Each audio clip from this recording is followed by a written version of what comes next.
नमस्कार। स्वागत है आप सबका आज की इस क्लास में। तो हमारा जो बैंकिंग टॉपिक है उसकी आज लास्ट क्लास है। तो आज की क्लास में हम, जैसा कि मैंने कल बताया था कि नाबार्ड है, आईडीबीआई है, इन सब के बारे में बात करेंगे और साथ ही कुछ महत्वपूर्ण बातों के बारे में और चर्चा करेंगे जो कि आपके एग्जाम के दृष्टिकोण से काफ़ी इम्पोर्टेंट है। तो चलिए शुरू करते हैं आज की ये क्लास।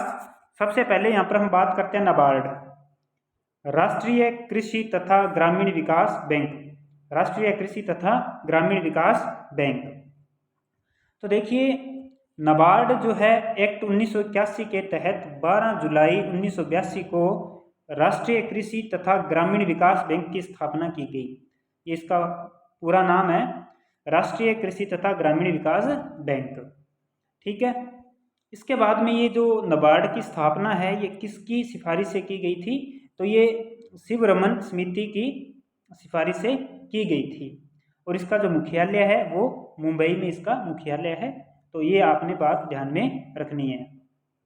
इसके बाद में बात करें कि नाबार्ड की जो प्रारंभिक पूंजी है वो 100 करोड़ रुपए थी और जो वर्तमान में कितनी है, 5000 करोड़ रुपए है। और वर्तमान में नाबार्ड की 1% हिस्सेदारी जो है वो रिजर्व बैंक के पास, 99% हिस्सेदारी केंद्र सरकार के पास है। 1% हिस्सेदारी तो है रिजर्व बैंक के पास और 99% हिस्सेदारी जो है वो केंद्र सरकार के पास है। और वर्तमान में अगर इनके अध्यक्ष की बात करें तो GR चिंताला जो है इनके वर्तमान में अध्यक्ष हैं। अगर इनके कार्यों की बात करें, नाबार्ड के कार्य क्या क्या हैं, तो देखिए सबसे पहले तो यह कृषि क्षेत्र का क्या है, शीर्ष बैंक है। कृषि क्षेत्र में सबसे बड़ा बैंक है ये। और फिर यह व्यापारिक बैंकों, ग्रामीण बैंकों तथा सहकारी बैंकों को दीर्घकालीन व मध्यकालीन ऋण सुविधा उपलब्ध कराता है। ठीक है, व्यापारिक बैंकों को, ग्रामीण बैंकों को और सहकारी बैंकों को दीर्घकालीन व मध्यकालीन ऋण सुविधा उपलब्ध करवाता है। इसके बाद में सहकारी तथा ग्रामीण बैंकों को बीज, उर्वरक व कीटनाशक हेतु अल्पकालीन ऋण सुविधा भी उपलब्ध करवाता है। अल्पकालीन ऋण सुविधा जो है वो बीज हो गया, उर्वरक हो गया, कीटनाशक, इनके लिए उपलब्ध करवाता है। इसके बाद में बात करें, नाबार्ड एक पुनर्वित्त संगठन है जिसके द्वारा कृषकों को प्रत्यक्ष रूप से ऋण सुविधा उपलब्ध नहीं करवाई जाती बल्कि वित्तीय संगठनों की सहायता से ऋण सुविधा उपलब्ध करवाई जाती है। किसकी सहायता से? वित्तीय संगठनों की सहायता से ऋण सुविधा उपलब्ध करवाई जाती है, प्रत्यक्ष रूप से ऋण सुविधा उपलब्ध नहीं करवाई जाती। इसके बाद में बात करें, नाबार्ड द्वारा ग्रामीण बैंक व सहकारी बैंकों का निरीक्षण व पर्यवेक्षण किया जाता है। यह भी काफ़ी इंपॉर्टेंट बातें हैं कि जो ग्रामीण बैंक है और सहकारी बैंक है उनका जो निरीक्षण है वो नाबार्ड द्वारा किया जाता है। और यह ग्रामीण विकास व रोजगार सृजन हेतु वित्तीय सुविधा उपलब्ध करवाता है। तो ये जो है नाबार्ड के मुख्य कार्य थे। इसके बाद में हम बात करते हैं नेक्स्ट, जो किसान क्रेडिट कार्ड। देखिए नाबार्ड क्या करता है, नाबार्ड द्वारा कृषि में अल्पकालीन सहायता हेतु 1998 में किसान क्रेडिट कार्ड योजना की शुरुआत की गई थी। अल्पकालीन सहायता देने हेतु, अल्पकालीन ऋण देने हेतु किसान क्रेडिट कार्ड योजना की शुरुआत की गई थी। अब हम बात करते हैं भारतीय औद्योगिक विकास बैंक की, IDBI जिसे कहा जाता है, भारतीय औद्योगिक विकास बैंक। देखिए इसकी स्थापना 1964 में की गई थी और इसका मुख्यालय भी मुंबई के अंदर है और वर्ष 2004 में इसे व्यापारिक बैंक का दर्जा दे दिया गया था। तो ये भी थोड़ा सा ध्यान रखिएगा। इसके बाद में हाल ही में IDBI की हिस्सेदारी को बेचकर इसे निजी क्षेत्र को सौंप दिया गया है। ठीक है, इसके कार्यों की बात करें हम तो इसके कार्यों के अंतर्गत औद्योगिक इकाइयों में ऋण सुविधा उपलब्ध करवाना, जो औद्योगिक क्षेत्र हैं उनमें यह ऋण उपलब्ध करवाने का कार्य करता है। और कृषि क्षेत्र में IDBI, ठीक है, नाबार्ड, कृषि क्षेत्र में नाबार्ड। इसके बाद में बात करते हैं, इसका दूसरा कार्य है जो औद्योगिक विकास को प्रोत्साहित करना और इसके बाद में उद्योगों में प्रशिक्षण सुविधा की उपलब्धता को सुनिश्चित करना। इसके बाद में हम बात करते हैं नेक्स्ट जो है वो है SIDBI, भारतीय लघु उद्योग विकास बैंक। इसकी स्थापना जो है 19 अप्रैल 1990 को की गई थी। मुख्यालय इनका लखनऊ के अंदर है। मुख्यालय इनका लखनऊ में है। अब इसके कार्यों की बात करें तो लघु तथा सूक्ष्म उद्योगों को वित्तीय सहायता उपलब्ध कराना इनका प्रमुख कार्य है इस बैंक का।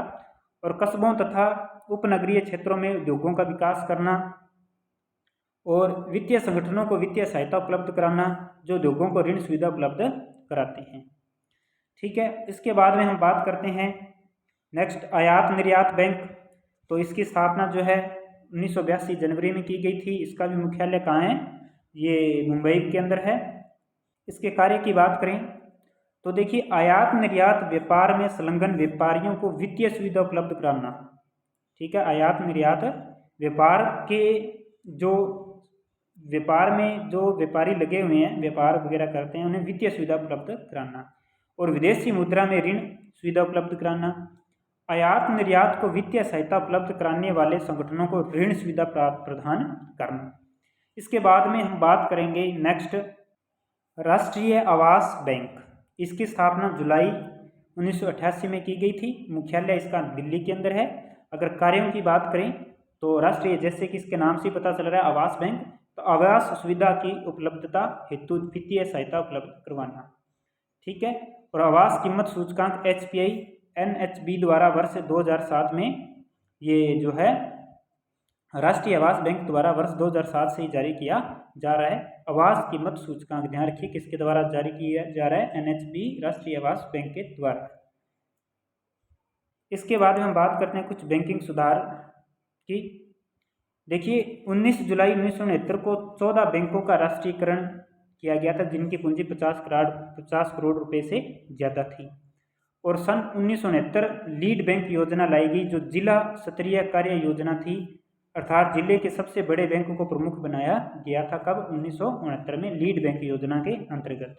ठीक है, बैंकिंग सुधार के अंदर।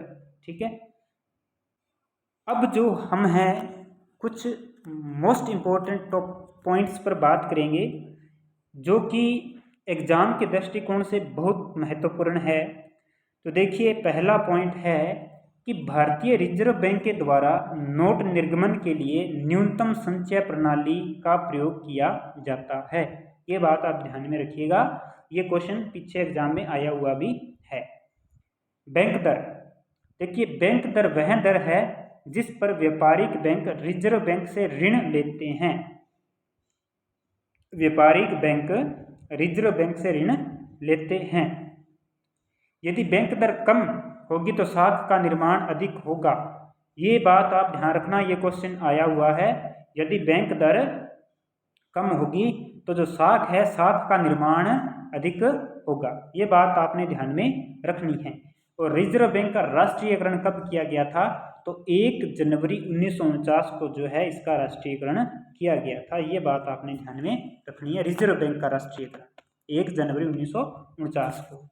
इसके बाद में बात करें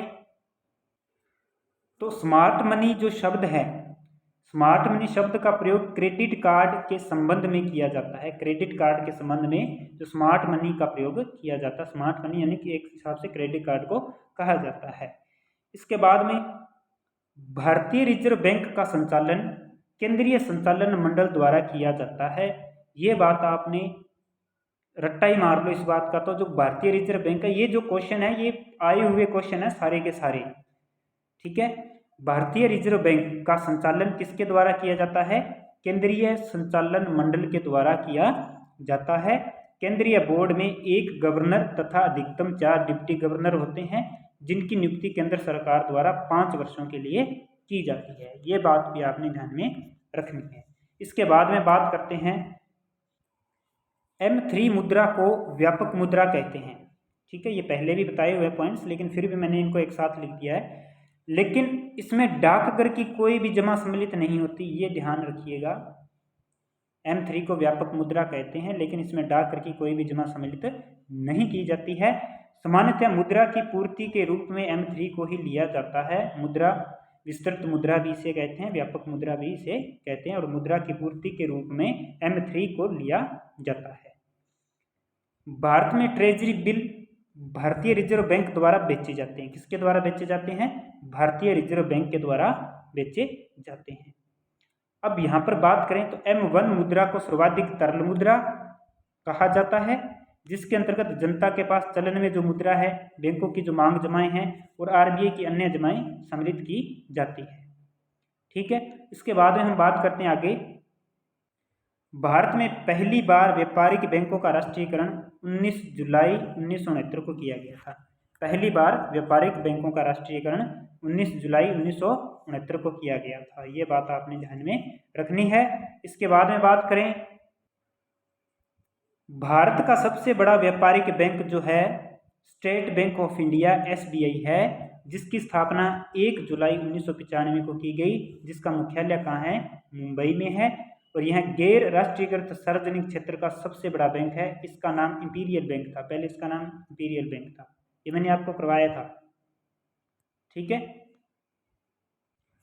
ये 1 जुलाई 1955 है, 1 जुलाई 1955, ये पहले भी मैंने बताया था 1 जुलाई 1955 है। ठीक है, SBI की स्थापना 1 जुलाई 1955 को की गई थी, जिसका मुख्यालय कहाँ है? मुंबई में। ठीक है, इसके बाद में हम बात करें आगे, बैंकिंग क्षेत्र में सुधार के लिए नरसिंह समिति की प्रथम रिपोर्ट 1991 में प्रस्तुत की गई, जबकि दूसरी रिपोर्ट 1997 में प्रस्तुत की गई थी। और भारत में क्षेत्रीय ग्रामीण बैंक की स्थापना 2 अक्टूबर 1975 को ही इन बैंकों की स्थापना RG श्रेया समिति की सिफारिश पर की गई थी। इसके बाद में बात करें तो क्षेत्रीय ग्रामीण बैंकों का विनियमन और राष्ट्रीय कृषि और ग्रामीण विकास बैंक NABARD के द्वारा किया जाता है। क्षेत्रीय ग्रामीण बैंकों का जो विनियमन है वो NABARD के द्वारा किया जाता है। तो आज ये जो बैंकिंग का आपका टॉपिक है ये आज पूरा समाप्त हो चुका है। ठीक है, तो अब अगली क्लास रहेगी वो हमारी एक नए टॉपिक पर रहेगी, एक नया टॉपिक लेके आएंगे। तो टेलीग्राम को अगर आपने ज्वाइन नहीं किया है तो टेलीग्राम को ज्वाइन कीजिए, उसका लिंक आपको डिस्क्रिप्शन में मिल जाएगा, क्योंकि कोई भी इन्फॉर्मेशन है सबसे पहले आपको टेलीग्राम पर ही मिलती है। तो मिलते हैं अगली क्लास में। Thank you.